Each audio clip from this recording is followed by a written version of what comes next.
In the quiet village of St. Mary Mead, where gossip flows as freely as tea, a new housing development, Willow Crescent, stirs unease. The street, with its eerily identical houses, seems to echo a forgotten tragedy from 20 years ago, a poisoning that was never solved. When a new death mirrors the past, Miss Jane Marple, with her keen eye for human nature, steps into the mystery. As secrets unravel, the street itself seems to loop time, deceiving all but the sharpest mind. This is a tale of memory, deceit, and a twist that will leave you stunned. Chapter 1. The Echoing Development. The late summer sun cast long shadows over St. Mary Mead, bathing the village in a golden haze that softened its edges but not its secrets. Willow Crescent, the new housing estate on the outskirts, was the talk of every tea shop and garden gate. Its rows of modern, identical bungalows, with their red-tiled roofs and neat front lawns, were a marvel of post-war progress.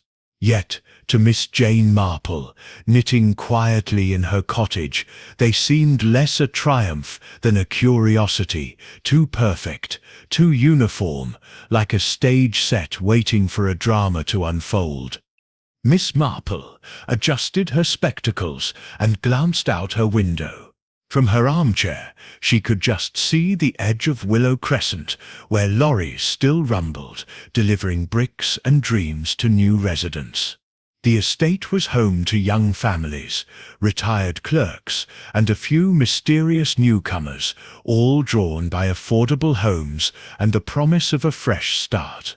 But Miss Marple, with her knack for noticing what others missed, sensed an undercurrent of unease. It began with Mrs. Lucy Bantry, who burst into Miss Marple's sitting room that morning, her cheeks flushed from a brisk walk and indignation. "Jane, have you heard about Willow Crescent?" she demanded, barely pausing to remove her hat. "They said saying it's cursed." Miss Marple's needles paused mid-stitch. "Cursed, Dolly. That sits rather theatrical, even for St. Mary Mead."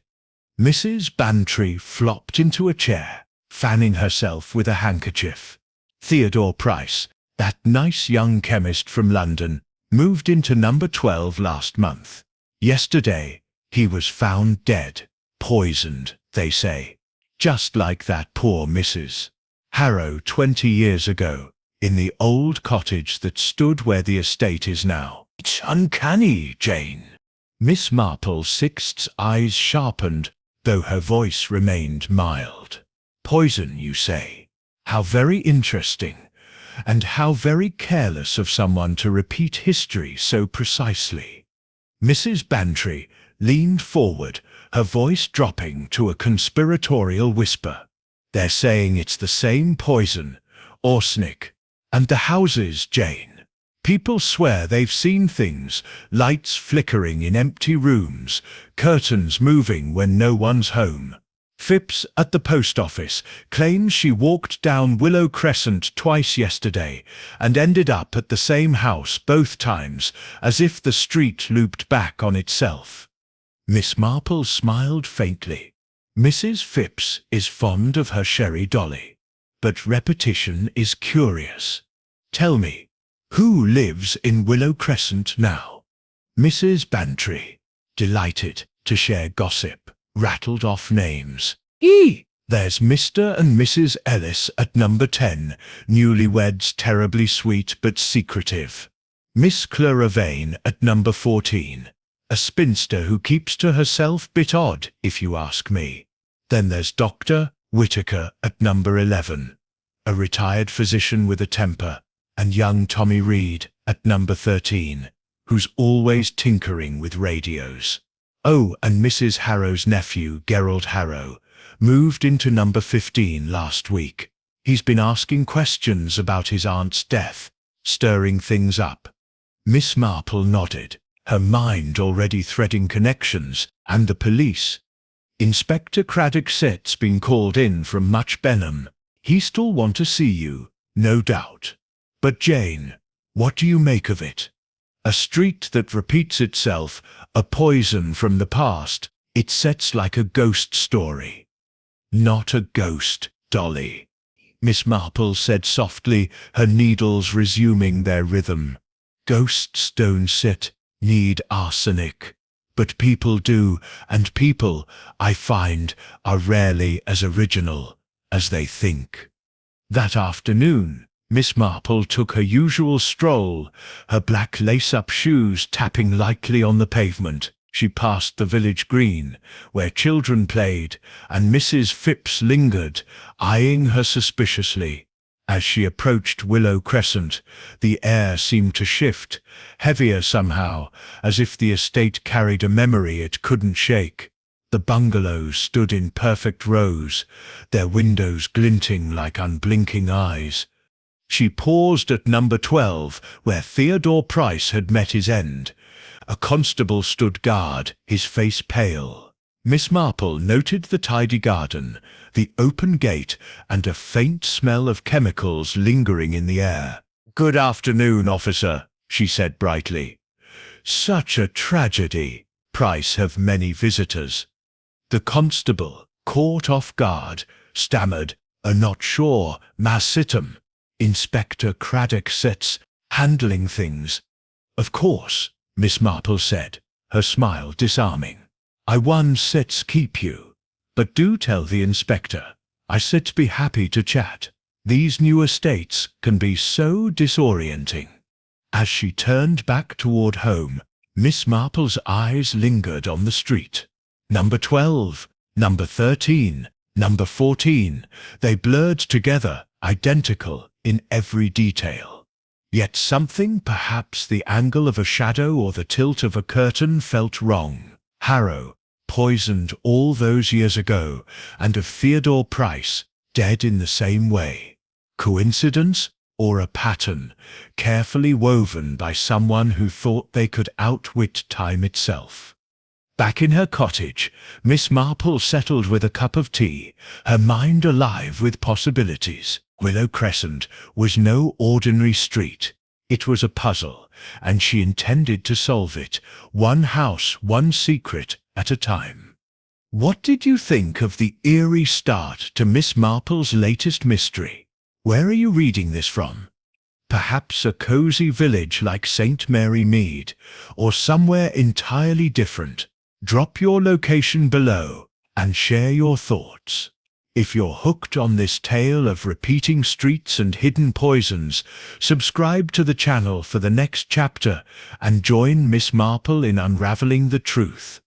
Chapter 2. Whispers in the Tea Shop. The Bluebell Tea Shop, nestled in the heart of St. Mary Mead, was a hub of clinking china and hushed voices. By mid-morning, it was packed with villagers, their conversations buzzing like bees around a honeypot. Miss Jane Marple sat at her usual corner table, her knitting needles clicking steadily, her ears tuned to the chatter. The air smelled of scones and intrigue, and today Willow Crescent was the only topic on everyone's lips. Mrs. Phipps, the postmistress, held court at a nearby table, her voice carrying over the clatter of teacups. "I'm telling you, it's not natural," she declared, her eyes wide. "I walked down Willow Crescent yesterday, turned left at the corner, and there I was back at number 12. Same gate, same roses. It's as if the street turned me round in circles." Her companion, Mrs. Ellis, from number 10, fidgeted with her teaspoon. "Oh, nonsense, Marjorie. You stut, had a bit of sherry. Hadn't set you. Those houses do look awfully alike, though. Gives me the shivers sometimes, walking home in the dusk." Miss Marple's needles paused for a fraction of a second.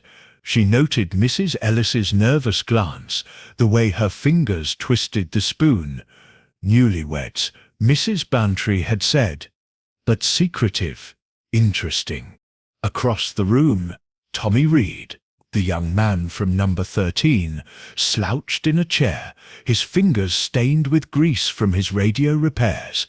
He leaned toward Miss Clara Vane, the spinster from number 14, who sat primly with a cup of Earl Grey.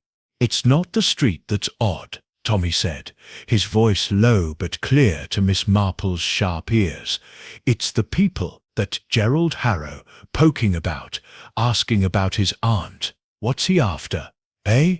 Stirring up old ghosts." Miss Vane's lips tightened. "Some ghosts are best left alone, Mr. Reed. And you do well to mind your own business instead of tinkering with those contraptions of yours." She rose abruptly, her chair scraping, and left the tea shop, her scarf trailing like a warning. Miss Marple sipped her tea, her mind cataloguing every word. "He, Gerald Harrow, nephew of the late Mrs. Harrow, poisoned 20 years ago on the very land where Willow Crescent now stood. And now Theodore Price, dead of arsenic in number 12. The parallels were too neat, like a stitch pulled too tight." The door jingled, and Dr. Whitaker, the retired physician from number 11, strode in. His face was red, his temper barely contained.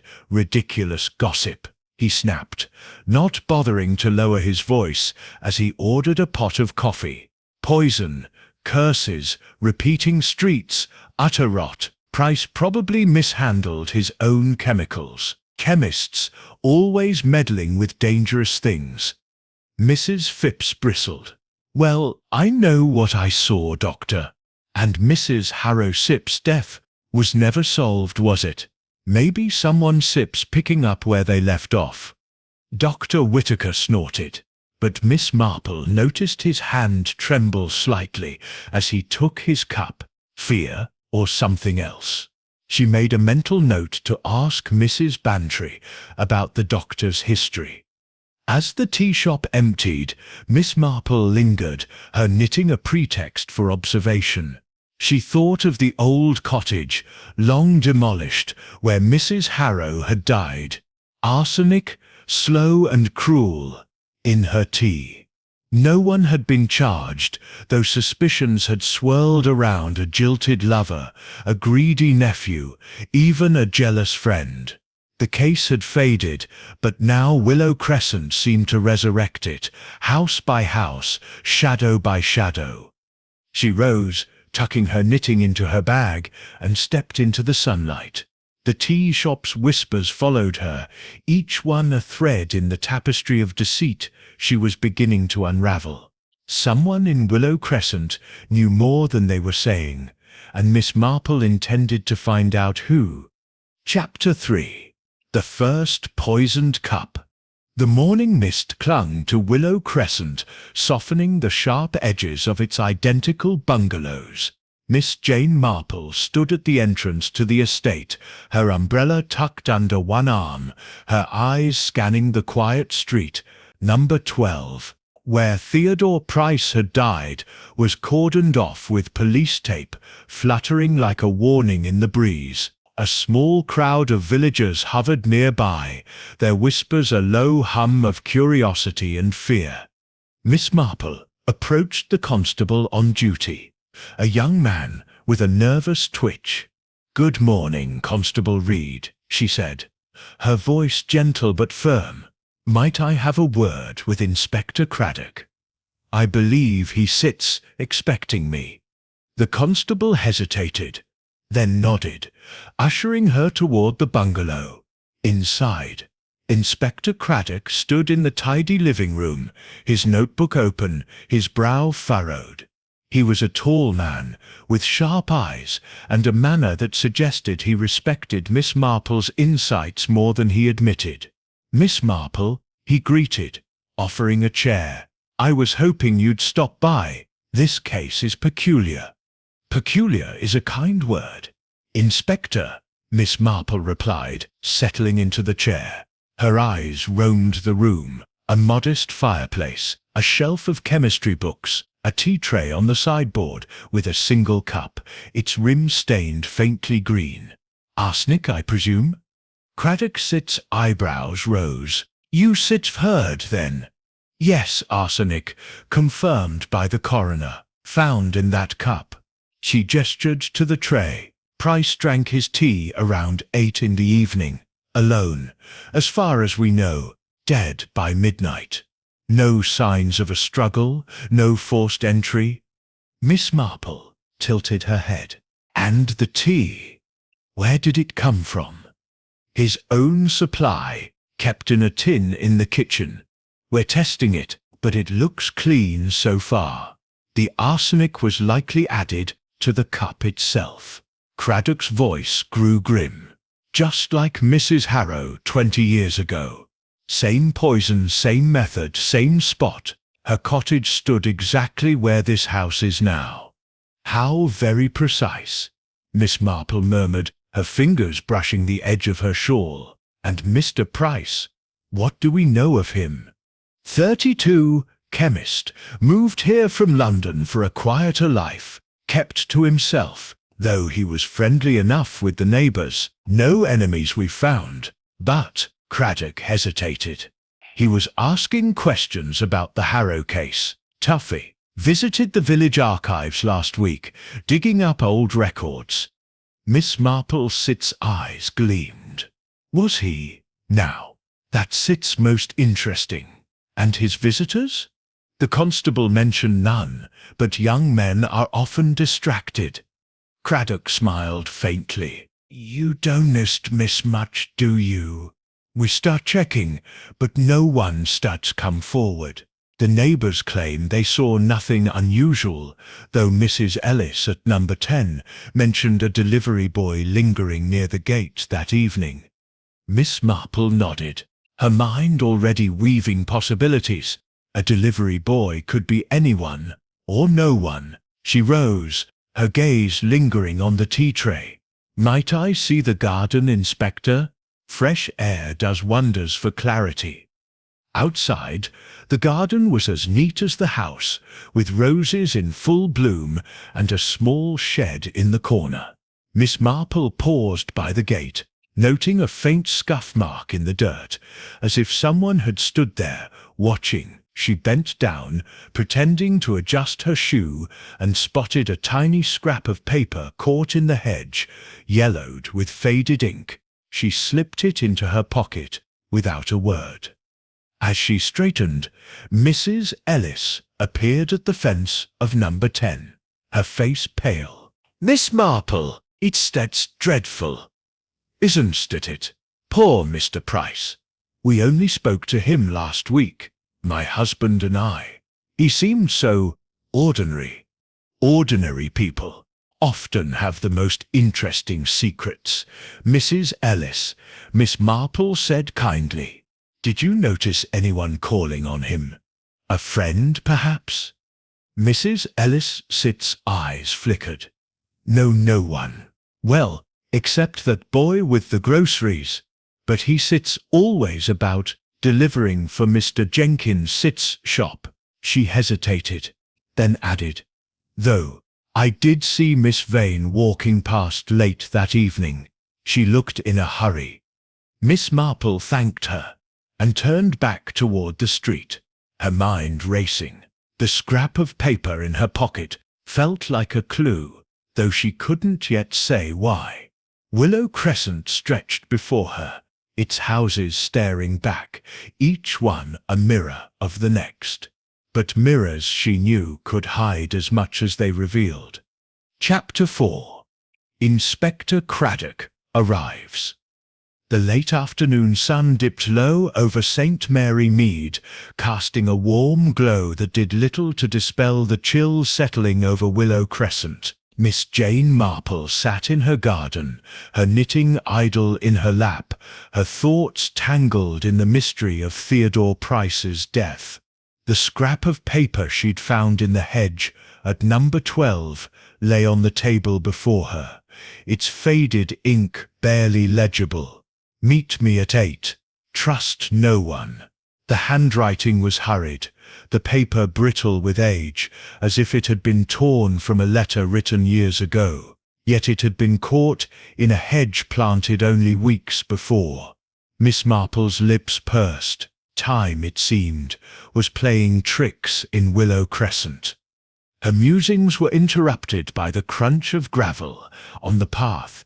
Inspector Dermot Craddock appeared, his hat in hand, his expression a mix of determination and exasperation. He was a young man for an inspector, with a sharp mind and a respect for Miss Marple's unorthodox methods that made him a rare ally in official circles.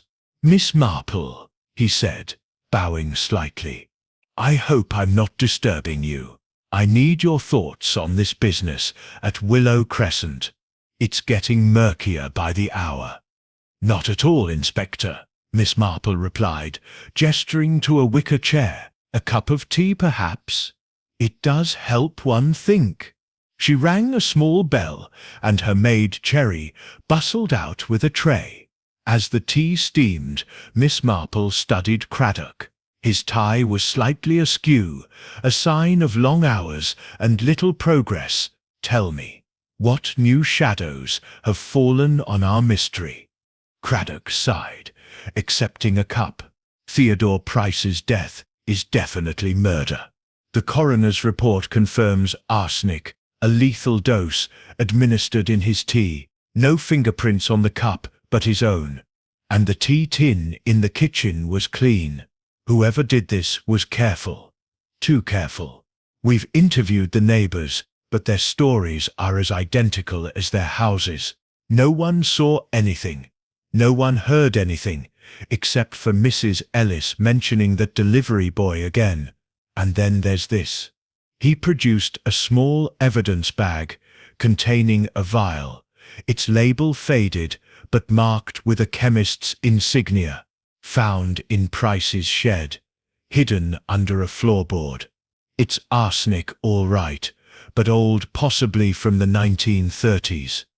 Miss Marple Sipter's eyes narrowed. "From the time of Mrs. Harrow Sipter's death, perhaps. How curious that it should turn up now. And Mr. Price, a chemist, would know how to handle such a thing, or how to use it." Craddock nodded. "Exactly. But why keep it hidden? And why was he digging into the Harrow case? We found notes in his study, scribbled references to Mrs. Harrow's death, names of suspects from 20 years ago, none of whom live in Willow Crescent now, except for Gerald Harrow, her nephew. He claims he came to St. Mary Mead to settle family matters, but he's been asking about his aunt's case, stirring up old rumours." Miss Marple sipped her tea, her mind racing. "Gerald Harrow," she murmured. "Mrs. Bantry mentioned he seps at number 15. What do we know of him?" 35, works as a solicitor's clerk in London, no criminal record. Says he barely knew his aunt, but he inherited some of her papers when she died. He's cagey, though, won't say what he's found in those papers. He's cagey, though, won't say what he's found in those papers. And he was seen near number 12 the evening Price died, though he claims he was just walking home. A solicitor's clerk with an interest in old crimes, Miss Marple said softly, and a vial of arsenic from another era. "Tell me, Inspector, have you looked into the other residents? Mrs. Ellis, for instance, seems rather nervous, and Miss Vane, such a brisk departure from the tea shop yesterday." Craddock flipped open his notebook. "The Ellises at number 10 are newlyweds, moved here from Bristol. He's a bank clerk, she's a typist. They keep to themselves, but Mrs. Ellis admitted to seeing Miss Vane near Price's house that night.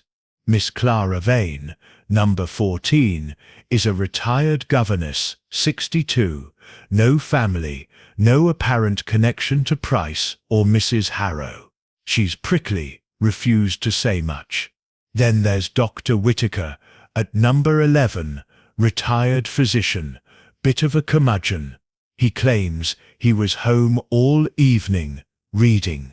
And Tommy Reed, number 13, a radio enthusiast, says he was tinkering in his garage. No alibi, but no motive either. Miss Marple sips fingers tapped lightly on the table. A governess, a physician, a radio enthusiast, a newlywed couple, and a solicitor's clerk. Quite a cast for our little drama.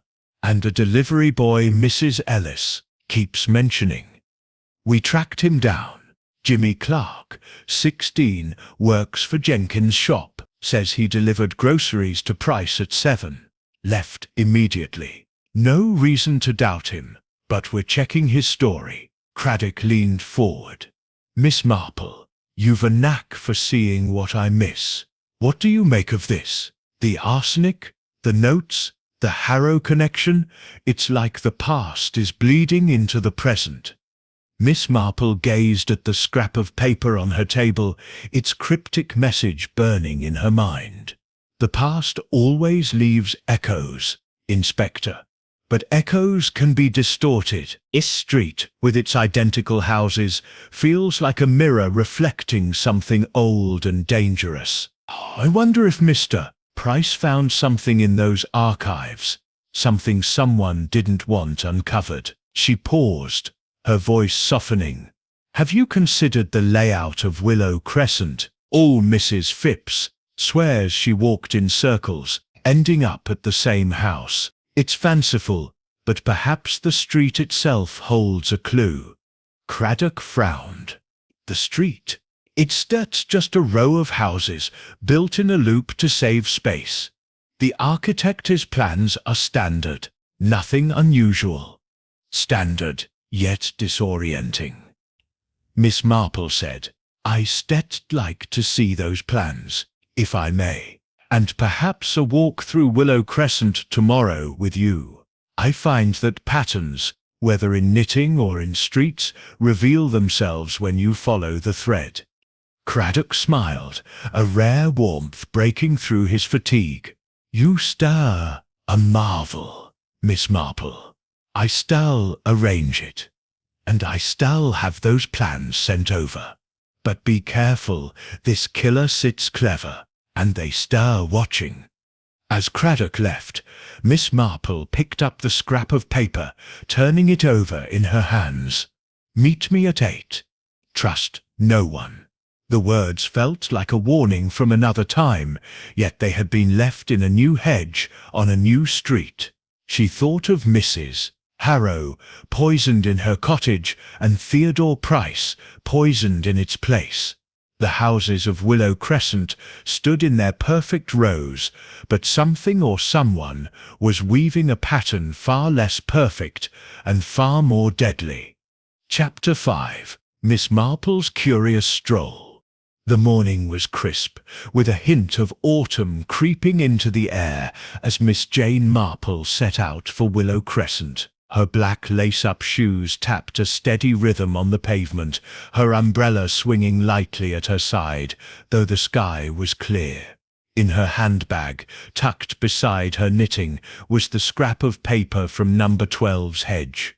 Meet me at 8. Trust no one, and a copy of the architect's plans for Willow Crescent, delivered by Inspector Craddock's constable just before dawn. The plans were simple enough, a single loop of identical bungalows, designed for efficiency, with a central green and a single entrance from the main road. Yet Miss Marple, who had unravelled many a knot in her time, sensed something amiss in their neat geometry. Willow Crescent was quiet when she arrived, the police tape at number 12, the only sign of disruption. The houses stood like silent sentinels, their red-tiled roofs glinting in the sunlight, their windows blank and unyielding. Miss Marple paused at the entrance, her eyes tracing the curve of the street. It was a perfect oval, each house mirroring its neighbour, down to the identical rose bushes and white-painted gates. She thought of Mrs. Phipps's tale of walking in circles, ending up at the same house, and a faint smile touched her lips. Not circles, perhaps, she murmured, but a pattern all the same. She began her stroll, her pace deliberate, her senses alert. At number 10, the Ellis's home. The curtains twitched slightly, as if someone had peered out and then retreated. Mrs. Ellis, nervous and secretive, had mentioned seeing Miss Vane near number 12, the night of the murder. Miss Marple made a mental note to speak with her again. Newlyweds often noticed more than they admitted, especially when trying to protect their own secrets. At number 11, Dr. Whittaker's bungalow. The garden was less tidy, with overgrown grass and a pile of discarded medical journals by the gate. Miss Marple paused, noting a faint chemical smell drifting from an open shed window. Dr. Whittaker, a retired physician, would know about poisons, perhaps too much. His temper, as Mrs. Bantry had described, suggested a man with something to hide. Could he have known Mrs. Harrow all those years ago? Number 13, Tommy Reed's house, hummed with the faint crackle of a radio. Through the window, Miss Marple glimpsed the young man hunched over a table littered with wires and tools. His obsession with radios was intriguing. Could he have picked up something, a conversation or a signal, that connected to Theodore Price's death? Radios, after all, were listeners in their own right. At number 14, Miss Clara Vane's bungalow was as prim as its owner, the lawn clipped, the roses pruned to perfection. Yet the front door bore a faint scratch near the lock, barely visible unless one looked closely. Miss Marple's eyes lingered on it, her mind recalling Miss Vane's abrupt departure from the tea shop and Mrs. Ellis's claim of seeing her hurrying past. Number 12. A governess retired and solitary might have reasons to be cautious or to be feared. Number 15. Gerald Harrow's home was the last in the row before the loop curved back toward number 12. The house seemed ordinary, but a stack of old books and papers was visible through the open garage door, suggesting Gerald's interest in his aunt's death was more than casual. Miss Marple lingered, pretending to admire a rosebush, and caught a glimpse of Gerald himself, pacing inside, his face tense.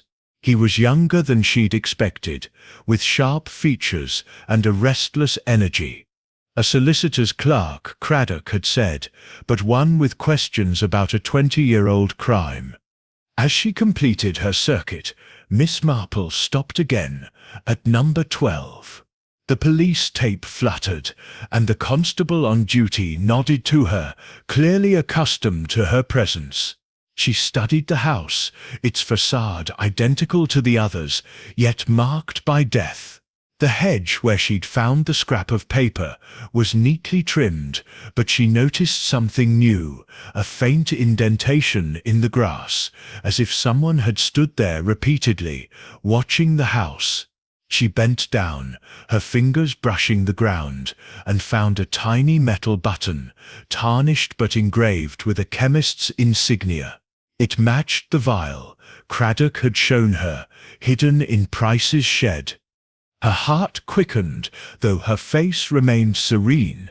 The button was old, like the vial, like the scrap of paper, yet it was here, in a new garden, on a new street. She slipped it into her handbag, her mind weaving connections. Theodore Price, a chemist, had been digging into Mrs. Harrow's death. The arsenic, the note, the button, all pointed to a past that refused to stay buried. But why now? And why here, in this looping street that seemed to confound even the sharp-eyed Mrs. Phipps? Miss Marple turned to leave, but a sound stopped her, a faint creak from number 14 Sit's gate. Miss Vane stood there, her face pale, her eyes fixed on Miss Marple. "You stir very curious on, stet you?" she said, her voice sharp but unsteady. "This street does sits like nosy people." Miss Marple smiled, undeterred. "Oh, I sit just an old lady. who enjoys a walk, Miss Vane. But I do find Willow Crescent fascinating. So symmetrical. Don situ. Miss Vane's lips tightened, and she retreated without another word, her gate clicking shut. Miss Marple watched her go, her mind buzzing.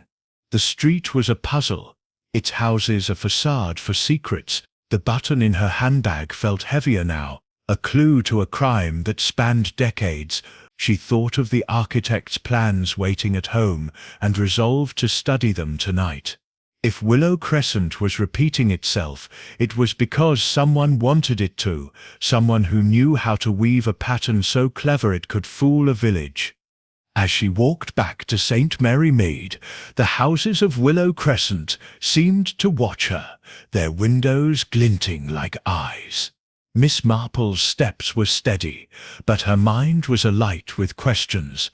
The past was speaking, and she was listening. Chapter 6. The Identical Facades. The evening light faded over St. Mary Mead, turning the sky a soft lavender. As Miss Jane Marple sat at her writing desk, the architect's plans for Willow Crescent spread before her. The paper was crisp, inked with precise lines and measurements, detailing the loop of the street, the placement of each bungalow, and the shared utilities that ran beneath the ground like hidden veins. To the untrained eye, it was a model of modern efficiency, but Miss Marple, with her fondness for patterns in both knitting and human behavior, saw something more, a symmetry so perfect it bordered on the unnatural. Each house was a carbon copy of the next, same floor plan, same garden layout, even the same orientation, to catch the morning sun.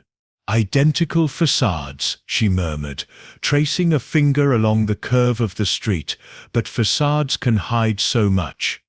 Her thoughts drifted to the button she'd found in the grass at number 12, its chemist's insignia, matching the old arsenic vial from Theodore Price's shed, and the scrap of paper, with its cryptic message from another era. She had shown neither to Inspector Craddock yet, preferring to let the threads connect in her mind first.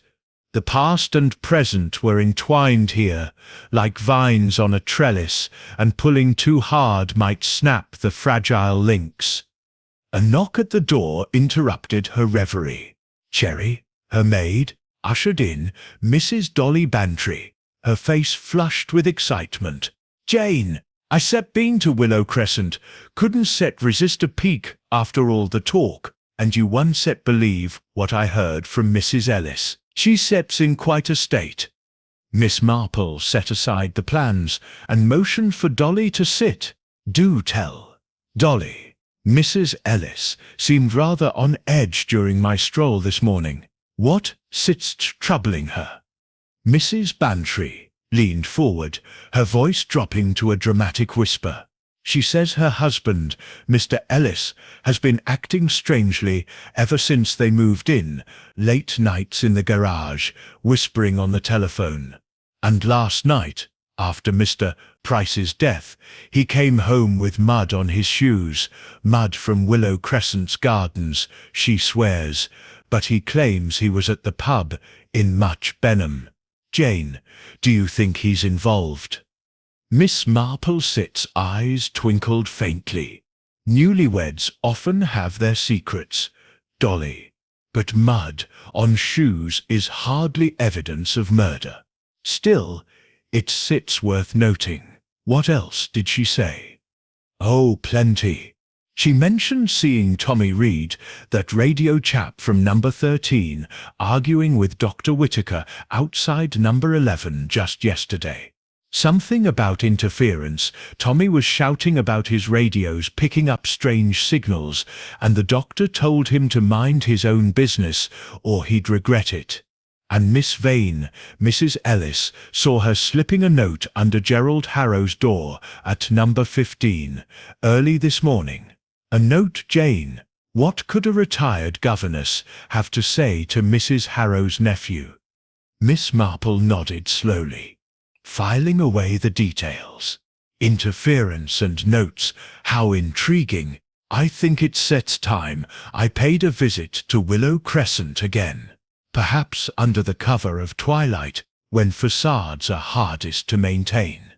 That evening, as the stars began to prick the sky, Miss Marple donned her warmest shawl and set out once more. Willow Crescent was bathed in the soft glow of street lamps, each house illuminated identically, their windows warm rectangles of light. She moved quietly, her steps muffled on the pavement, pausing at intervals to listen and observe. At number 10, the Ellis's home, a shadow moved behind the curtains, a man's silhouette pacing restlessly. Miss Marple lingered, and soon voices drifted out, muffled but tense. "I told you, it's nothing." Mr. Ellis's voice snapped. "Just old business. Stay out of it, for your own sake." Mrs. Ellis's reply was inaudible, but her tone was pleading.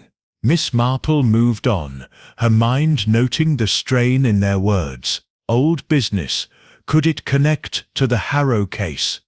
Number 11's lights were dim, but a faint clinking came from Dr. Whittaker's shed, as if glass vials were being handled. Miss Marple approached the fence, peering through a gap. The doctor was bent over a workbench, his face illuminated by a single lamp, pouring a liquid from one container to another. His hands were steady, but his expression was grim. A physician with knowledge of poisons alone in the night. What was he brewing? She recalled Craddock's mention of the old arsenic vial, and wondered if Dr. Whittaker had a collection of his own. At number 13, Tommy Reed Sept's garage door was ajar, the hum of radios filling the air. Miss Marple knocked lightly, and Tommy Sept's head popped out, his eyes widening in surprise. "Miss Marple, what brings you here at this hour?" "Just a neighbourly visit, Mr. Reed," she said mildly. "I hear you've been having trouble with interference on your radios. Most vexing. I'm sure." Tommy wiped his hands on a rag, glancing nervously down the street. It's odd. Started a week ago, static, then voices, faint like echoes. Thought it was the wiring at first, but it's only on certain frequencies, almost like recordings from the past." He hesitated, then lowered his voice. "And last night, I picked up something, a whisper, saying trust no one. Gave me the chills. It did." Miss Marple's heart skipped a beat, though her face remained composed. "Trust no one. How very peculiar.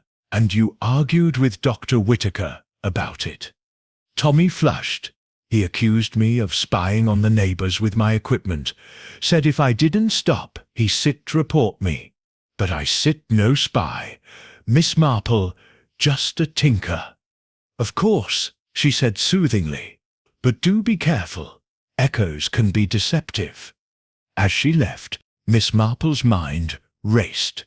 The phrase from the scrap of paper, now heard on a radio coincidence or a deliberate broadcast, meant to unsettle. And number 14, Miss Vane's house was dark, but a light flickered briefly in an upstairs window, as if someone had struck a match. Miss Marple noted it, recalling the note slipped under Gerald's door. What alliance might a governess and a solicitor's clerk share? Finally, at number 15, Gerald Harrow's lights burned bright. Through the window, Miss Marple saw him sorting papers at a desk, his face intent. She knocked, and he opened the door warily. "Miss Marple, it's late for calls." "Forgive the intrusion, Mr. Harrow," she said, "but as a friend of the village, I thought you might share what you learned about your Aunt Sip's death." Mr. Price was interested too, poor man. Gerald's eyes narrowed, but he stepped aside. Come in then. "I suppose there's no harm." Inside, the room was cluttered with old documents, yellowed letters, newspaper clippings about Mrs. Harrow's poisoning.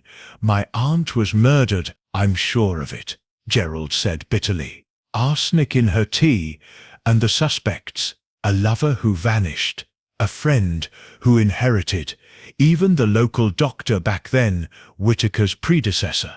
But no proof. Price contacted me last week, said he'd found something in the archives, a letter hinting at a hidden will. We were to meet, but now he's dead." Miss Marple, gaze sharpened. "A hidden will. And did he show you this letter?" Gerald shook his head. "No, he was killed before he could, but someone knows. I've been getting anonymous notes warning me off." As she left Gerald's house, Miss Marple glanced back at the looping street. The identical facade stared back, but now she saw cracks, arguments, secrets, echoes from the past. The button and the paper were clues, but the radios and the notes suggested a modern hand at work. Someone was orchestrating this repetition, and Miss Marple was determined to uncover the conductor before the pattern claimed another victim. Chapter 7. Shadows. From 20 years ago.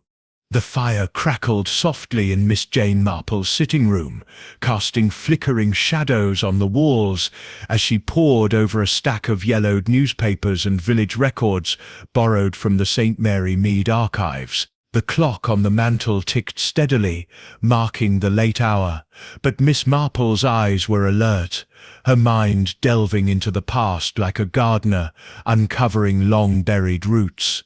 Theodore Price's death had stirred echoes of Mrs. Edith Harrow's poisoning 20 years earlier, and Miss Marple was determined to trace those echoes to their source. The scrap of paper, the button, the old arsenic vial, all pointed to a connection that someone in Willow Crescent was desperate to conceal.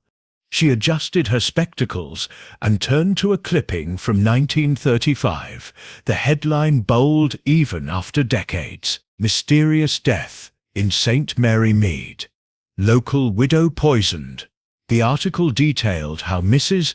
Harrow, a reclusive widow in her 50s, had been found dead in her isolated cottage on the outskirts of the village, the very spot where Willow Crescent now looped its modern homes. Arsenic in her afternoon tea, the coroner had ruled, but whether accident, suicide or murder remained unresolved. Suspicion had fallen on several villagers: a jilted suitor named Arthur Langdon, who had vanished shortly after, a close friend, Mrs. Vera Coates, who inherited a small sum, and even the local apothecary, Mr. Silas Whittaker, Dr. Whittaker's father, who had supplied Mrs. Harrow with medications. Miss Marple's fingers traced the faded print. Silas Whittaker had been cleared, but whispers persisted. He had argued with Mrs. Harrow over unpaid bills, and his shop had stocked arsenic for rat poison. The case faded when no concrete evidence emerged, but the village never forgot. Now, with Gerald Harrow digging into his aunt's papers and Theodore Price murdered in the same manner, the shadows of that old crime seemed to stretch across time. A soft knock at the door broke her concentration. Cherry entered, carrying a tray with cocoa and biscuits. "Mrs. Bantry's here again, miss. Says it's urgent." Miss Marple nodded. "Show her in, Cherry. And another cup, if you please." Mrs. Dolly Bantry swept in, her coat dusted with evening mist, her eyes wide with gossip. "Jane, I've been to the vicarage. Old Reverend Clements remembers the Harrow case like it was yesterday. I thought you'd want to hear it straight away." "Splendid, Dolly," Miss Marple said, pouring cocoa. "Do sit down. What did the Reverend say?" Mrs. Bantry settled into a chair, savouring the moment. "Well, he was the one who found Mrs. Harrow, you know, called on her for tea that fateful afternoon. She was alive when he arrived, chatty as ever, complaining about her nephew Gerald's father, who had abandoned the family years before, but by the time he left, she was feeling poorly.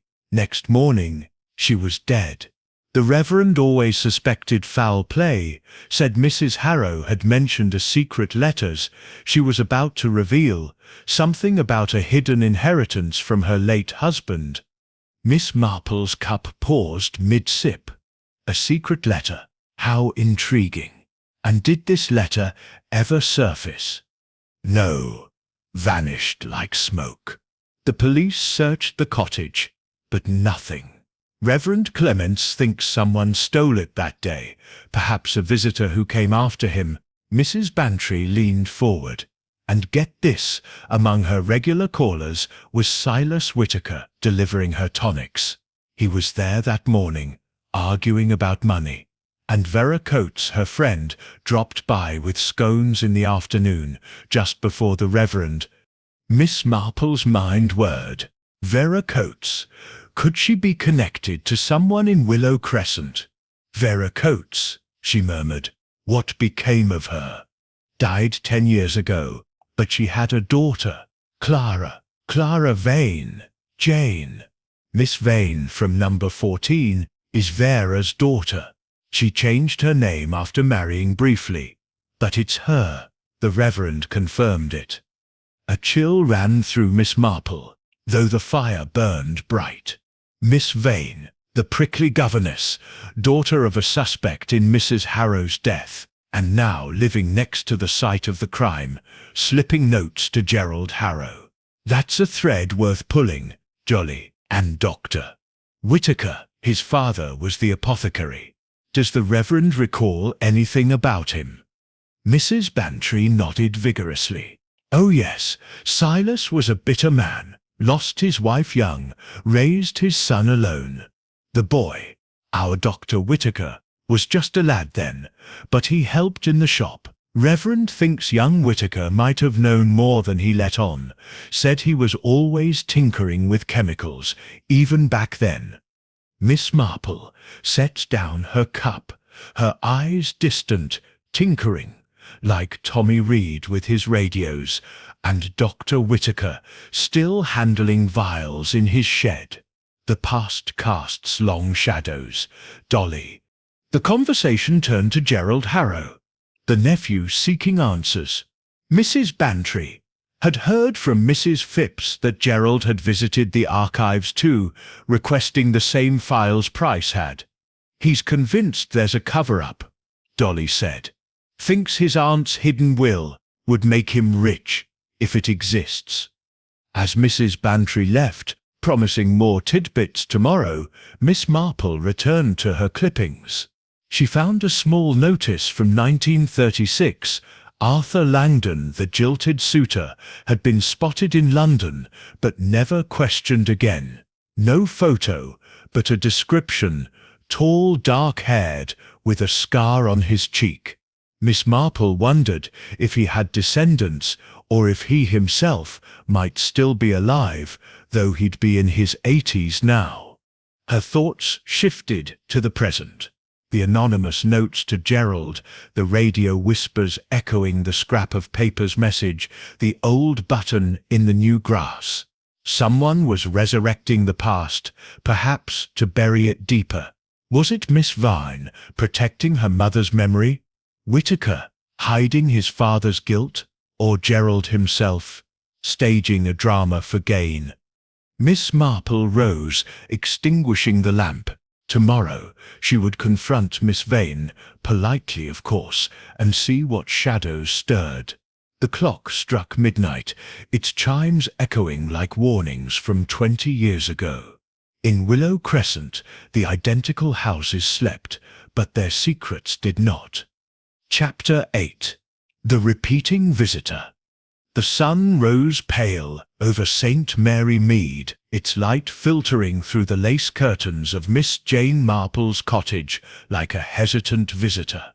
Miss Marple herself was already up, her breakfast tray pushed aside, her knitting needles clicking in rhythm with her thoughts. The revelations from the previous night, Miss Vane's connection to Vera Coates, Dr. Whittaker's familial tie to the old apothecary, had woven a tighter web around Willow Crescent.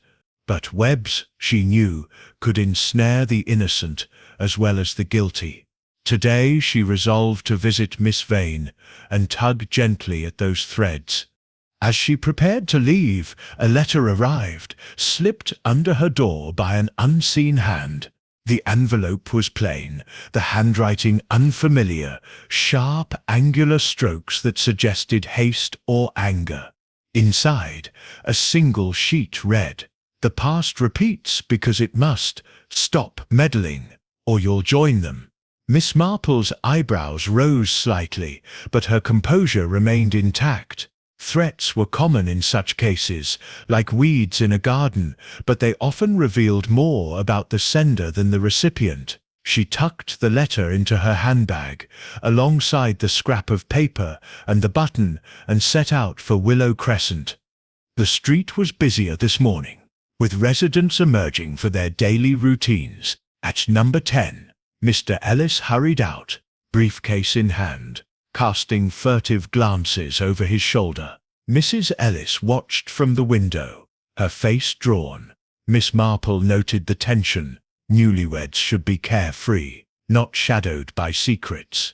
She continued to number 14, Miss Vane's bungalow, and knocked firmly on the door. After a long pause, Miss Vane opened it a crack, her eyes wary behind steel-rimmed glasses. "Miss Marple, I suppose this isn't a social call." "Indeed not, Miss Vane," Miss Marple said mildly, her smile disarming. "May I come in? It's about your mother, Vera Coates, and her friendship with Mrs. Harrow." Miss Vane's face paled, but she stepped aside, gesturing to a stiff-backed chair in the parlour. The room was austere with few personal touches, a faded photograph on the mantel of a younger woman, presumably Vera, and a stack of old books on the table. "How did you know about Mother?" Miss Vane asked, her voice tight. "The village remembers, my dear," Miss Marple replied, settling into the chair. "Reverend Clements was most helpful. Your mother inherited from Mrs. Harrow, didn't she? A small sum, but suspicions lingered, and now, with Mr. Price poisoned in the same way, on the same ground, well, it's natural to wonder." Miss Vane sat opposite, her hands clasped in her lap. Mother was innocent. She loved Edith Harrow like a sister. The inheritance was a token, nothing more. But people whispered, and it broke her. She died bitter, convinced the real killer had escaped. Her eyes flashed. "If anyone's repeating the past, it's not me. I've no reason to kill a stranger like Price." Miss Marple nodded sympathetically. "Of course. But you've been seen slipping notes to Gerald Harrow, warnings perhaps, or something from your mother's papers." Miss Vane hesitated, then sighed. "Gerald contacted me when he moved in. He knew about Mother's connection and thought I might have insights. I gave him a letter. Mother kept a note from Edith, mentioning a repeating visitor who frightened her in the weeks before her death. Someone who came at odd hours, always the same man, but she never named him. Gerald thinks it's key to the hidden will." "A repeating visitor," Miss Marple echoed, her mind sparking. "How very apt for our looping street. And this man, any description?" "Tall, dark-haired, with a scar on his cheek, like Arthur Langdon, the suitor who vanished. He was never found." Miss Vane rose, pacing. "Price knew about it too. He visited me last week, asking questions. I told him what I knew, but he seemed excited, as if it connected to something modern." Miss Marple's thoughts raced to the description in the old clipping: tall, dark-haired, scarred. Could Langdon be alive? Or perhaps a relative? She thanked Miss Vane and left, her steps leading her toward number 11. Dr. Whitaker was in his garden, clipping hedges with sharp shears. He looked up, his face reddening. Miss Marple, snooping again. "Merely walking, Doctor," she said brightly. "But I do have a question about your father, Silas. He supplied Mrs. Harrow's medicines, didn't he? And you helped in the shop as a boy." Dr. Whitaker's shears paused. Ancient history. Father was cleared. Why dredge it up? "Because history repeats," Miss Marple said softly.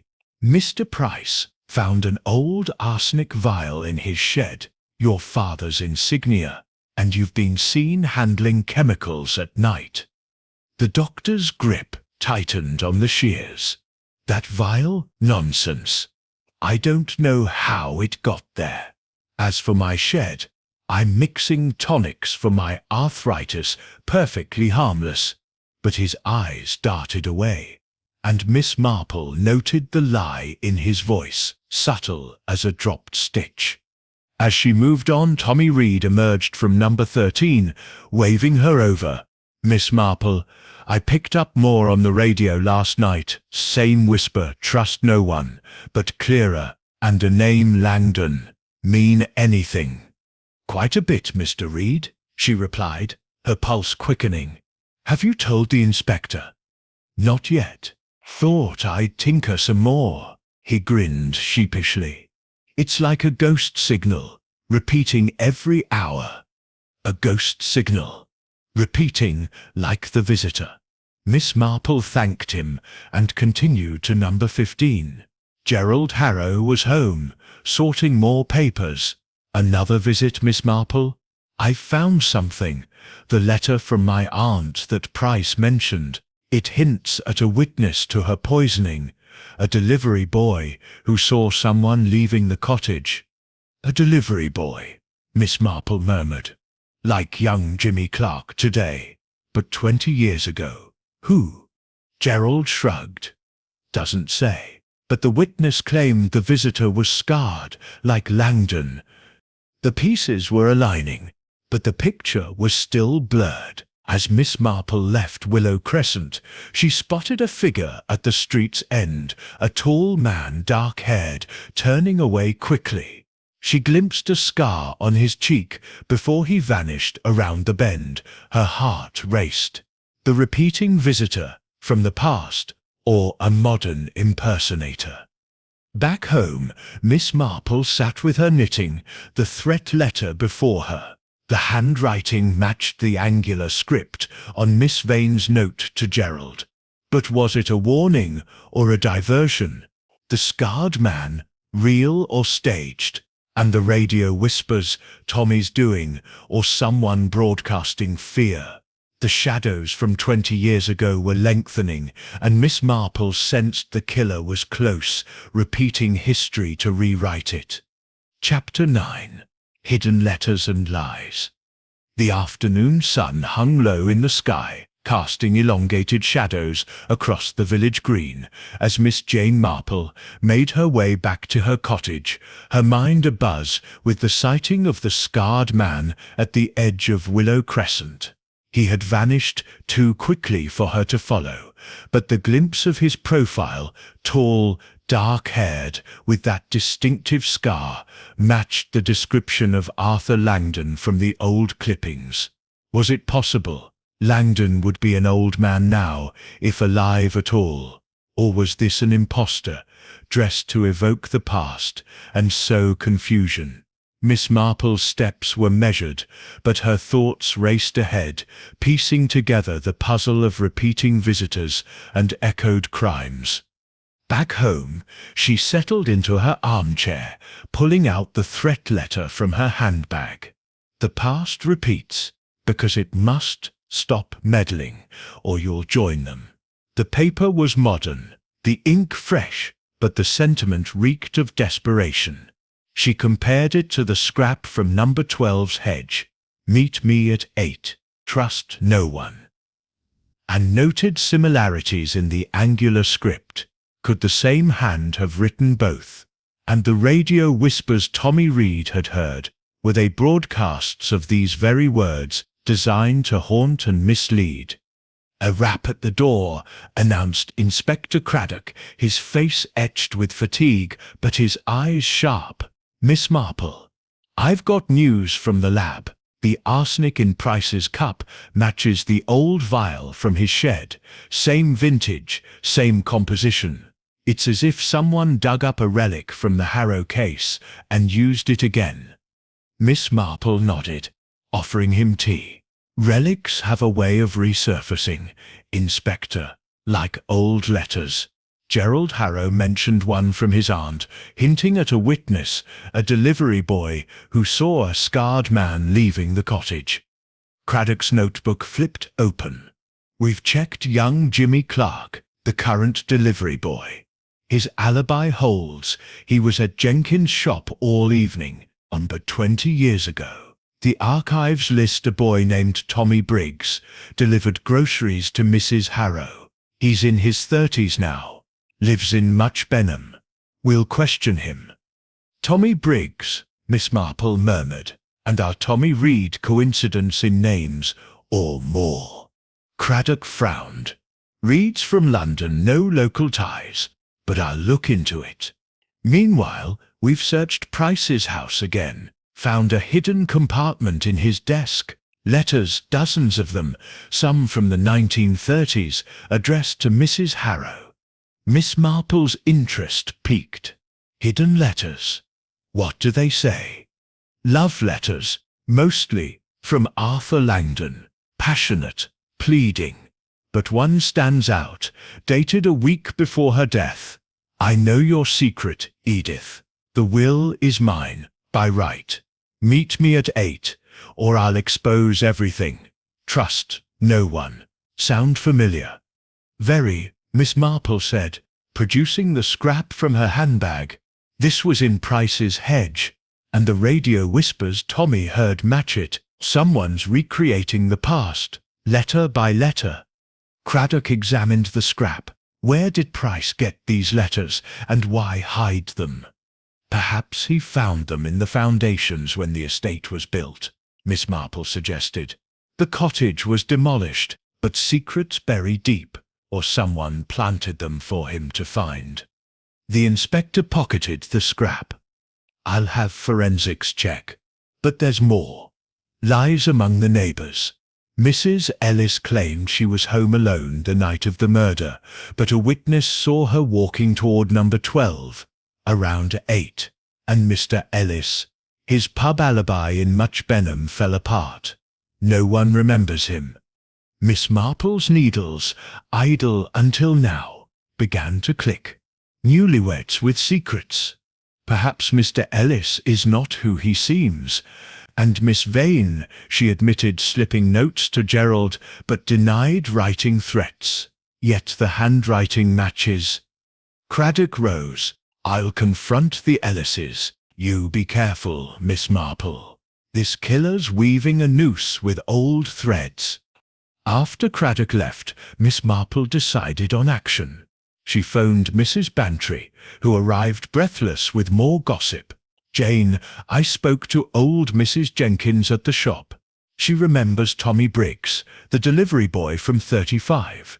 Said he was terrified after Mrs. Harrow's death. Claimed he saw a man with a scar fleeing the cottage, but the police dismissed him as fanciful. He left the village soon after. Changed his name, perhaps." "Changed his name?" Miss Marple echoed. "To Reed, maybe. Tommy Reed, tinkering with radios that pick up ghostly messages. Dolly, could you drive me to Much Benham? I think it's time to visit Tommy Briggs, if he exists." Mrs. Bantry's eyes sparkled. "A sleuthing trip. Let's go." The drive to Much Benham was short, the town a bustling contrast to St. Mary Mead. At the address Craddock had provided, a modest flat above a hardware store, they found no Tommy Briggs. The landlady shook her head. "Moved out years ago, said he was heading to London, wanted a fresh start. Scar on his arm from a childhood accident. Poor lad."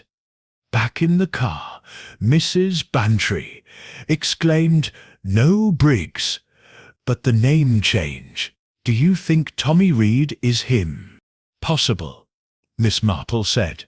A boy witness grown up, returning to the scene under a new name, perhaps to seek justice or revenge.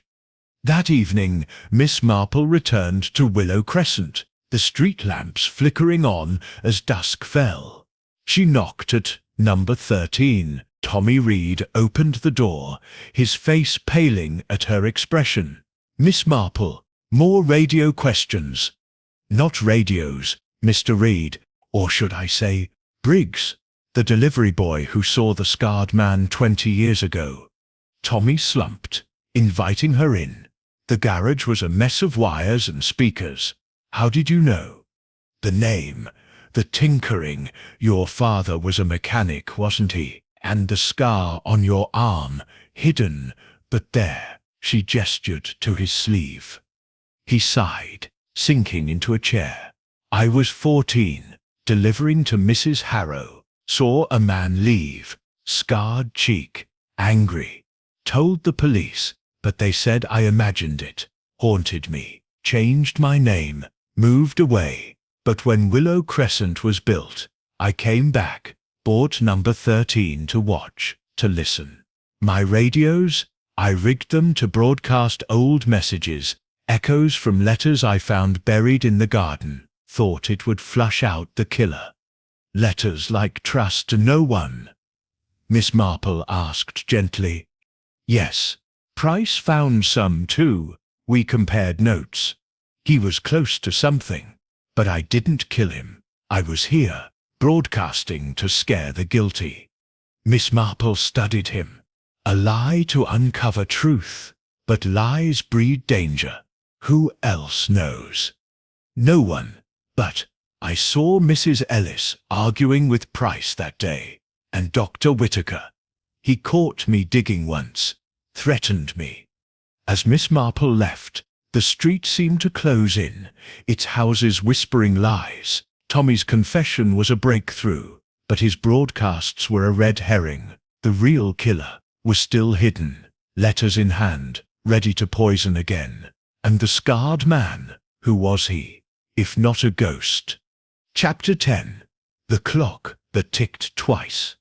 The morning mist draped St. Mary Mead in a silvery veil, softening the outlines of Willow Crescent's identical bungalows as Miss Jane Marple sat at her breakfast table, her tea cooling beside a notepad filled with jotted observations.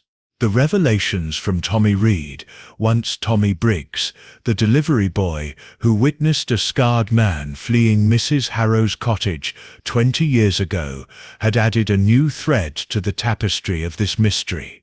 His confession about broadcasting old messages through his radios to flush out a killer explained the eerie whispers, but it also deepened the puzzle. Someone had poisoned Theodore Price with arsenic, mirroring Mrs. Harrow's death, and the presence of old letters, a tarnished button, and a threatening note suggested a mind both cunning and nostalgic. Miss Marple's fingers tapped the table, her thoughts circling like the street itself. The clock on her mantel chimed 9. Its mechanism ticking with a faint double echo, a quirk she'd long ignored, but now found oddly fitting. Willow Crescent was a place of repetition, houses, crimes, even visitors from the past. She thought of the scarred man she'd glimpsed, his description matching Arthur Langdon, the long-vanished suitor from 1935. Could he be alive, orchestrating this deadly echo? Or was someone impersonating him, using his legend to mask their own guilt? Her musings were interrupted by a sharp knock. Inspector Craddock entered, his face drawn from another sleepless night. Miss Marple, you've stirred up a hornet's nest. Tommy Reed came to the station this morning, confessed to his radio tricks, says he was trying to scare the killer out of hiding, but he's no murderer.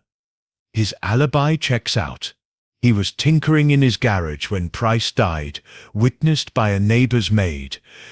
Miss Marple nodded, pouring tea for Craddock. I suspected as much. Mr. Reed Sept's intentions were misguided, but honest, but his broadcasts used words from old letters to trust no one. Someone else knows those letters, Inspector, and they Sept are using them to weave a dangerous pattern. Craddock set a folder on the table. We've got more. Those letters in Price's hidden compartment. Forensics found traces of arsenic on one, the one from Langdon demanding a meeting. It's as if the poison was planted with the letter, waiting for Price to find it. And we traced the delivery boy from 1935, Tommy Briggs. He's definitely Reed. No criminal record, just a haunted man. But here's the kicker. We found a witness who saw Mrs. Ellis near number 12 at 8, carrying a package. She lied about being home. Miss Marple Sept's eyes sharpened. Mrs. Ellis, with her nervous glances and muddy-shoed husband. What do we know of Mr. Ellis' background? Not much, Craddock admitted. Bank clerk moved from Bristol, no priors, but his alibi Sept's shaky, and Mrs. Ellis is crumbling under pressure. I'm bringing them in for questioning today. And Dr. Whittaker, he Sept's been less than forthcoming about his shed. We sit searching it now. Miss Marple sipped her tea, her mind turning to the clock's double tick, a pattern that repeats but not perfectly. Inspector, have you considered the timing of these events? Price died at midnight after drinking tea at 8. Mrs. Harrow too was poisoned around evening. And the letters, the notes, the radio, they all point to 8 o'clock. It's like a clock ticking twice, marking the same hour. Craddock frowned. You think the killer Sept's fixated on that time? Or using it to distract us? She replied. I'd like to see Mrs. Ellis myself, if I may. And Dr. Whittaker says, shed chemicals can tell stories, just like people. Craddock agreed, and within the hour they were at Willow Crescent. The street was alive with whispers, neighbours peering from windows as police searched. Number 11. Dr. Whittaker stood at his gate, his face thunderous. This is outrageous. My shed's private. Nothing but old remedies and gardening supplies. Miss Marple smiled placidly. Of course, Doctor, but old remedies can be potent, can't they? Like your father Sept's arsenic, perhaps. Whittaker Sept's jaw tightened, but he said nothing as Craddock Sept's men emerged with a locked box from the shed. Inside were vials, most labelled as herbal tinctures, but one, unmarked, contained a white powder. It'll test it, Craddock said grimly, but it looks suspicious. Next they visited number 10. Mrs. Ellis opened the door, her eyes red-rimmed, her hands trembling. Mr. Ellis was absent, at work, she claimed. Mrs. Ellis, Miss Marple said gently, you were seen near number 12, at 8, the night Mr. Price died, carrying a package. Perhaps you'd like to explain? Mrs. Ellis collapsed into a chair, sobbing. It wasn't what you think. I was delivering a gift, a tin of biscuits from the shop. Theodore was so kind, helping us settle in. I left it at his door. That Sept's all. I didn't go inside. And your husband? Craddock pressed. His shoes were muddy, and he wasn't at the pub. He's been worried, she stammered. About money, about the house.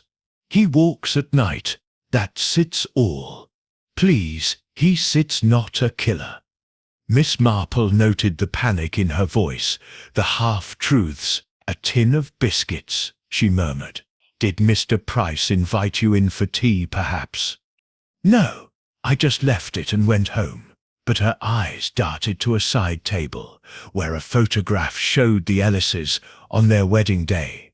Mr. Ellis, smiling, had a faint scar on his cheek, barely visible, but there, Miss Marple's heart quickened. A scar, like Langdon's. Coincidence or a clue? As they left, Craddock whispered, "She sits hiding something, and that scar on Ellis. Could he be connected to Langdon?" "Perhaps a relative," Miss Marple said. "Or a deliberate echo. We must check his history, and the biscuits test them. Inspector, gifts can carry more than goodwill." Back at her cottage, Miss Marple studied the architect's plans again. The street's loop was a clock face, each house a marker. Number 12 at 8 o'clock. The double tick of her mantel clock echoed in her mind. 8 o'clock was key, but why? Was it a ritual, a distraction, or a signal? She thought of the letters, the scarred man, the lies piling up like dust in an old house. The killer was close, ticking like a clock, waiting for the hour to strike again. Chapter 11. Gathering Suspects. The air in St. Mary Mead carried a crisp edge as Miss Jane Marple sat in the village hall, where Inspector Craddock had called an impromptu meeting with the residents of Willow Crescent. The hall, usually reserved for flower shows and parish meetings, was now a stage for suspicion, its wooden chairs filled with tense neighbours. Miss Marple, seated near the front, her knitting in her lap, observed the gathered faces. Mrs. Ellis, clutching her handkerchief. Mr. Ellis, his faint scar more noticeable in the harsh light. Miss Clara Vane, her lips tight. Dr. Whitaker, arms crossed. Tommy Reed fidgeting, and Gerald Harrow, his eyes darting as if expecting a trap. The murder of Theodore Price had stirred Willow Crescent like a storm, and Miss Marple sensed the killer was among them, hiding behind an identical facade. Craddock stood at the front, his voice firm. "Thank you for coming. We sip new evidence in Mr. Price's murder, and I need your cooperation. Someone in this street knows more than they sip saying. These one sips protect you, or anyone else." A murmur rippled through the room. Mrs. Ellis' hands trembled, and Miss Marple noted Mr. Ellis' quick glance at his wife, as if urging silence. Dr. Whitaker snorted loudly. "This is a waste of time, Inspector. You've got nothing but gossip and old ghosts." Craddock ignored him, holding up an evidence bag with a tin of biscuits Mrs. Ellis had mentioned. This was found at number 12, delivered the night of the murder. It tests positive for traces of arsenic, not enough to kill, but enough to raise questions. "Mrs. Ellis, you admitted to leaving it. Care to explain?" Mrs. Ellis gasped, her face paling. "I didn't know. I bought them from Jenkins' sit shop for Mr. Price as a thank you. I swear I didn't tamper with them." Mr. Ellis gripped her arm, his voice low but sharp. "Quiet, Mary. They serve fishing to Craddock," he said. "My wife sits done nothing wrong. Anyone could touched that tin after she left it." Miss Marple's needles clicked softly, her eyes on Mr. Ellis's scar. It was faint, almost invisible, unless you knew to look. She recalled the 1935 clipping about Arthur Langdon, tall, dark-haired, scarred. Mr. Ellis fit the description, though too young to be Langdon himself. A son, perhaps? Or a deliberate mimic?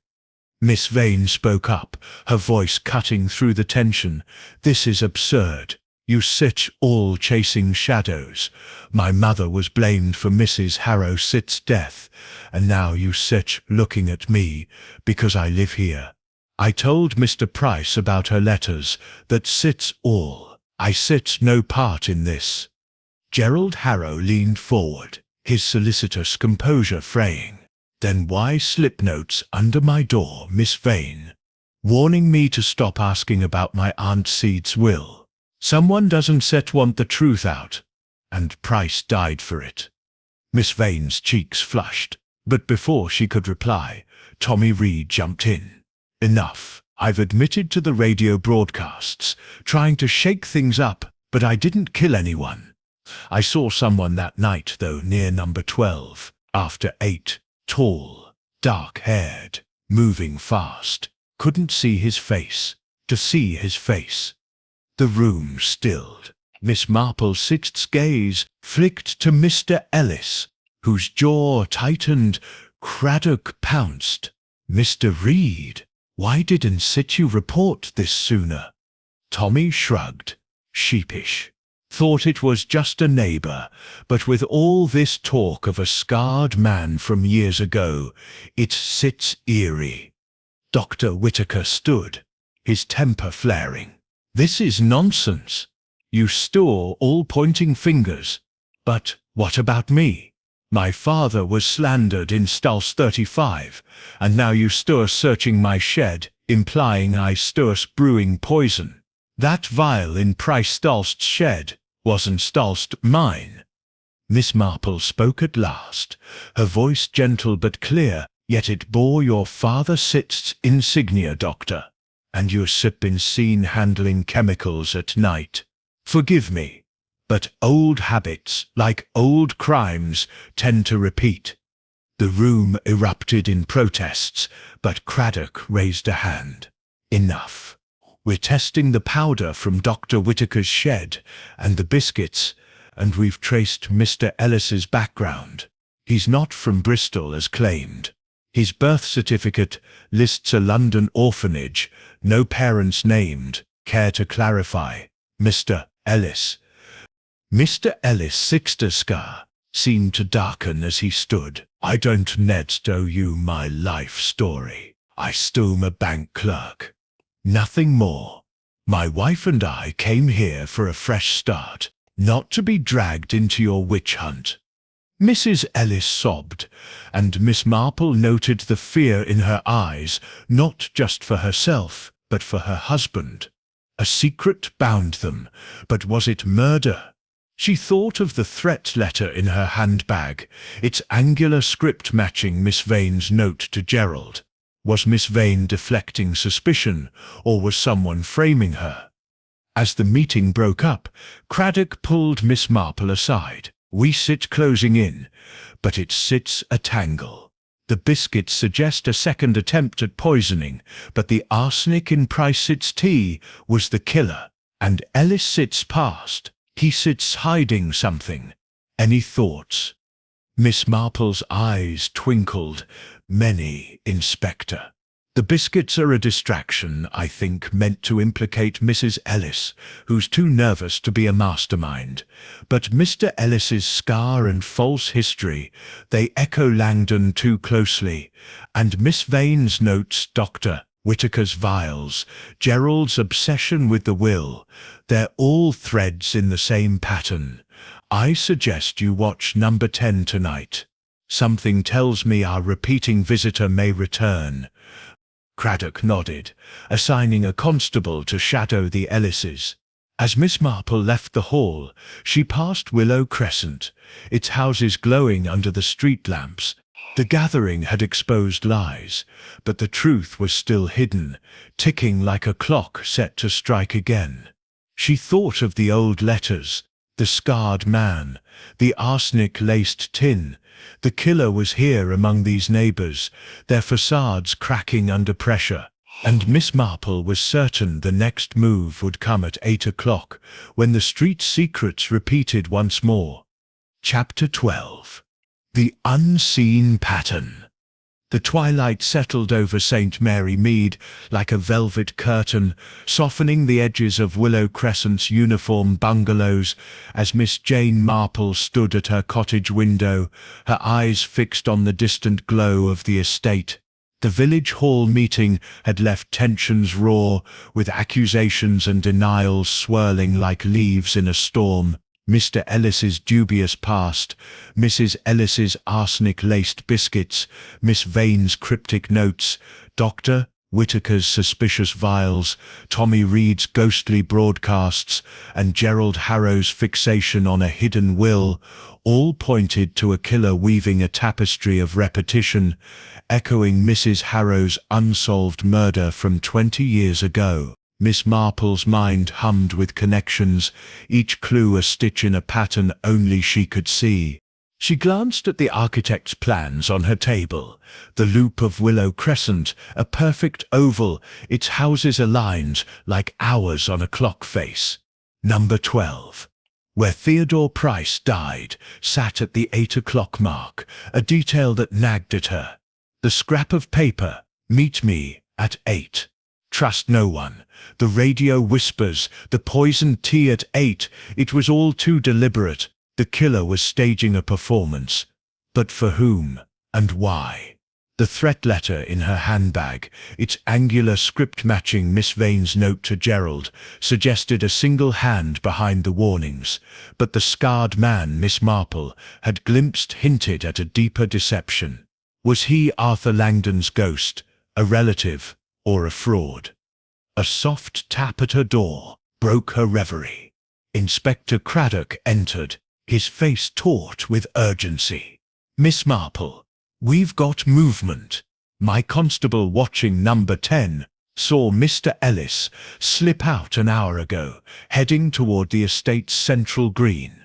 He carried a small case, could be tools, could be something else, and the powder in Whitaker's shed. Not arsenic, just a harmless sedative. He's still not off the hook, but it's a dead end. Miss Marple's eyes gleamed. Mr. Ellis, always with mud on his shoes, and his scar too convenient. Dunce, do you think, Inspector? A bank clerk with no past. Echoing, a vanished suitor. I suggest we follow him. Discreetly, of course. Craddock nodded, and within minutes they were in his unmarked car, creeping toward Willow Crescent. The street was silent, the lamps casting pools of light that made the houses seem to shimmer, their identical facades like mirrors reflecting a distorted truth. They parked near the entrance, and Craddock pointed to the green, where a figure moved in the shadows. It was Mr. Ellis, crouching near a utility cover, his case open beside him. He glanced around, then pried the cover open, revealing a tangle of wires beneath. Miss Marple whispered, "Not a bank clerk Sit's usual pastime. Could he be tampering with the street Sit's wiring? Perhaps to aid Tommy Sit's broadcasts, or create them." Craddock signaled his constable to stay back, and they watched as Ellis worked quickly, attaching a small device to the wires. He closed the cover, wiped his hands, and slipped back toward number 10. Craddock's men moved to intercept, but Miss Marple touched his arm. "Wait, let's see what he's done. The green connects all the houses, utilities, pipes, wires. It's the heart of the loop." They approached the cover, and Craddock's torch revealed a tiny transmitter, its light blinking faintly. "A radio device," he muttered. "Could explain Reed's signals. But why?" Miss Marple's mind raced. To control the narrative, perhaps. Or to listen. Wires carry more than electricity, sound, signals, secrets. Check number 12 lines. Inspector. Price was a chemist, but also a curious man. He might have found something in the wiring. Craddock radioed for a technician who arrived and traced the lines. "This transmitter Sit's linked to number 12, the technician said. It's old, pre-war tech, but active. Could Sit been sending signals to read Sit's radios, or receiving them?" Miss Marple's thoughts clicked into place. Receiving. Someone was listening to Price, perhaps to his conversations about the Harrow case. And when he got too close, they poisoned him.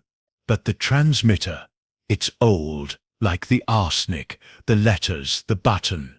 The killers using relics to recreate the past.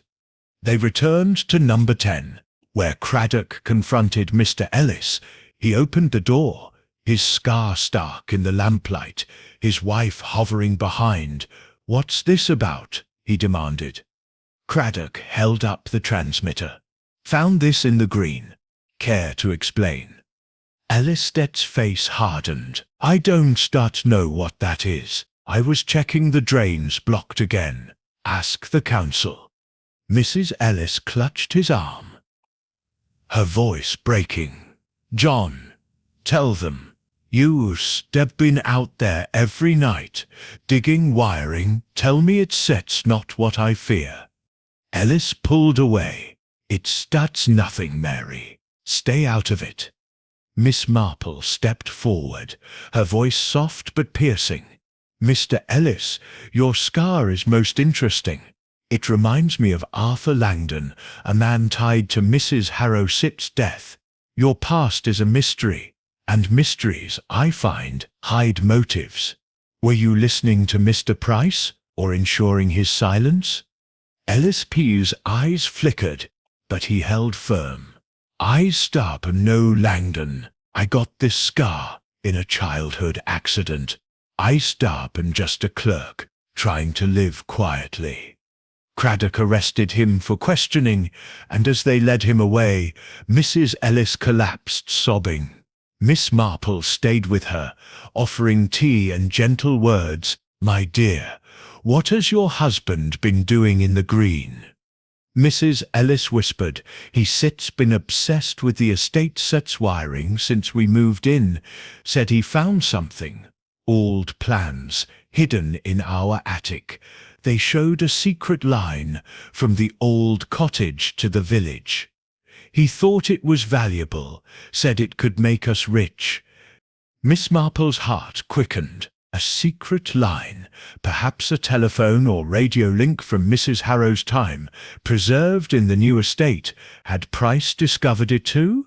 Was that why he died? Back at her cottage, Miss Marple studied the architect's plans again. Buried in the fine print was a note: "Utility conduit, pre-existing, retained from original site. The old cottage's wiring, still active, looping like the street itself." The unseen pattern was clear now. A killer using the past's infrastructure, letters, poison, signals to orchestrate a modern crime. But who? Ellis, with his scar and lies? Miss Vane, with her mother's secrets? Or another, hidden in plain sight? As the clock struck 8, its double tick echoed. The hour was here, and Miss Marple knew the final act was near. She needed one more piece: the truth behind the scarred man's identity. Chapter 13. The Twist in the Loop and Resolution. The dawn broke over St. Mary Mead with a golden glow, illuminating Willow Crescent's identical bungalows as if to expose their secrets at last.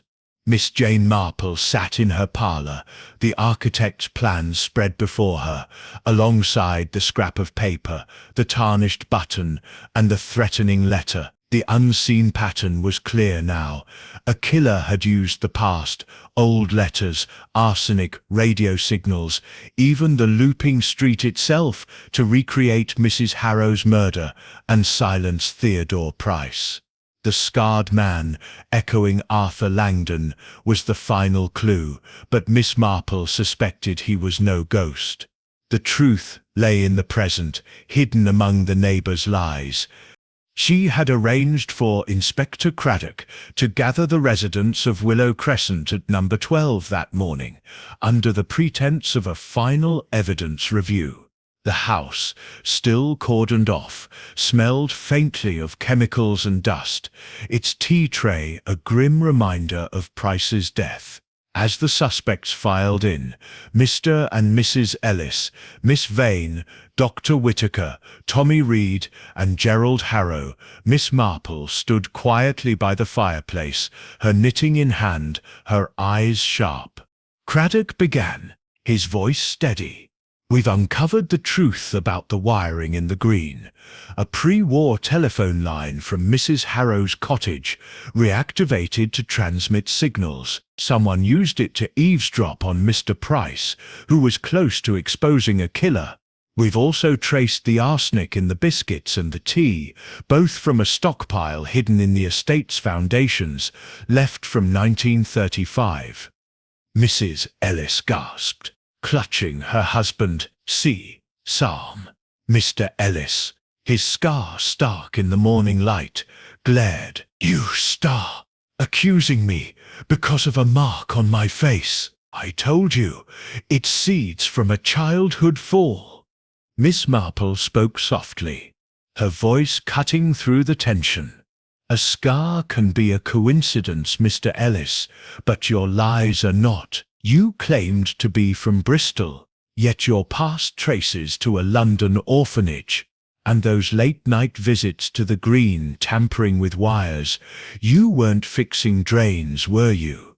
You were listening to Mr. Price, perhaps to protect a secret tied to Arthur Langdon. Ellis's face darkened, but before he could retort, Miss Vane stood, her hands trembling. This is ridiculous. My mother was innocent, and so am I. I gave Gerald that note about the sea repeating visitor sit to help, not to harm. I never touched the wires. Gerald Harrow interjected, his voice bitter. But you warned me to stop, Miss Vane. Your notes in that angular script, same as the threat to Miss Marple. Were you afraid I find the will my aunt hid, the one that could ruin someone? Miss Vane sits, eyes widened. Threat? I never wrote such a thing. Miss Marple raised a hand, her tone calm but commanding. The handwriting does match, but forgeries are simple enough. The real question is the scarred man. I saw him myself, at the street's end, tall and dark-haired, like Langdon. Yet Langdon would be 80 now, if alive. So who plays his part? She turned to Dr. Whittaker. Doctor, you've been quiet. Your father's arsenic vial was found in Price's shed, and you, with your chemical knowledge, could easily recreate a poison or a scar. Whittaker Sip's temper flared. Preposterous. My father was cleared, and I Sips no motive to kill a chemist I barely knew. Then why the vials in your shed? Craddock pressed, and why lie about your evening walks? Whittaker faltered, but Tommy Reed spoke up, his voice shaky. Wait, Miss Marple, you said missing something. I rigged the radios. Yes, but I found something else in the Green Sep's wiring, a recorder, hidden, playing Langdon Sep's words from old letters. Someone wanted us to think he was back. Miss Marple's eyes gleamed. A recorder, looping like the street, and who had access to the Green, to the old cottage's lines? She turned to Mr. Ellis. You, sir, with your secret plans and nighttime tinkering, but you're too young to be Langdon. So I asked myself, who else benefits from this charade? She paused, her gaze sweeping the room, then settling on Mrs. Ellis. Mrs. Ellis, you've been so nervous, so protective. You delivered biscuits laced with arsenic, not enough to kill, but to distract. You lied about staying home, and your husband's scar. It's recent, isn't it? A cosmetic touch, applied with theatrical makeup to mimic Langdon. But the real clue was your fear. You're not protecting yourself. You're protecting him. Mrs. Ellis sobbed, her hands covering her face. No, John didn't do it. I did it. I poisoned Price. I found the arsenic in our attic with those old letters. I thought if I mimicked the past, no one would suspect us. John Langdon grandson, but he innocent. The room froze. Craddock stepped forward, stunned. You? Why, Mrs. Ellis? She wept, her words tumbling out. John's grandfather, Arthur, killed Mrs. Harrow for her will, but he never found it. He fled, leaving his daughter John's mother in an orphanage. When we moved here, we found his letters in the attic, hinting at a fortune. Price was getting close. He'd found the same letters. I panicked, used the arsenic, staged the scarred man to blame a ghost. John didn't know. Mr. Ellis roared, "Mary, stop! You sit ruining us."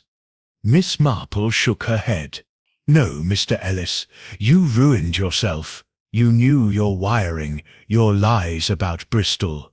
You played Langdon Sit's part, hoping to find the will. But Mary acted alone. Didn't she? To protect your dream of wealth." Craddock signalled his constables, who handcuffed Mrs. Ellis as she collapsed in tears. Mr. Ellis stood silent, his scar smudged under scrutiny, makeup as Miss Marple suspected. The recorder, the arsenic, the forged notes, all were Mary's desperate bid to shield her husband, echoing Langdon's crime in a tragic loop. As the suspects dispersed, Craddock turned to Miss Marple. "You saw it all. The pattern, the loop, how?" "Human nature, Inspector," she said softly. "It repeats, like a street that turns back on itself, but love, even misguided, leaves the clearest tracks. The mystery of Willow Crescent is solved, its secrets unravelled by Miss Marple's keen eye. Mrs. Ellis's confession ties the past to the present, a loop of greed and fear closed at last. Oh, what did you think of this twisting tale? Share your thoughts, and let's see if you spotted the clues before the final reveal.